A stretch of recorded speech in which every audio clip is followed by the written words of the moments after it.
நிச்சயமாக நான் சொல்வது உன் இல்லத்தில் நடக்கப் போகிறது. என்ன தெரியுமா? உன் இல்லத்தை சுற்றி ஒரு தீய சக்திகள் உலா வந்து கொண்டிருக்கிறது. இந்த தீய சக்தியால் என் தங்க பிள்ளைக்கு நல்லது எதுவும் நடக்காமல் தடைபட்டு போய் காரியங்கள் அனைத்தும் அப்படியே தடைதடியாக நடந்து கொண்டிருக்கிறது. கொஞ்ச நாட்களாக சில மனசோர்வுகள், உடல் வியாதிகள் என என் தங்க பிள்ளைகளுக்கு அதிகமாகவே இருக்கிறது.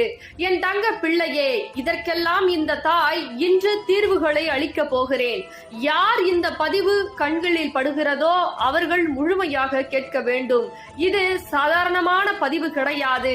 உன் வாழ்க்கையில் சர்வ நிச்சயமாக நடக்கக்கூடிய பதிவாக என் வாக்கு உன் வாழ்க்கையை மாற்றப் போகிறது. ஒவ்வொரு தருணமும் வாராகி தாயே, நான் வேண்டியது கிடைக்க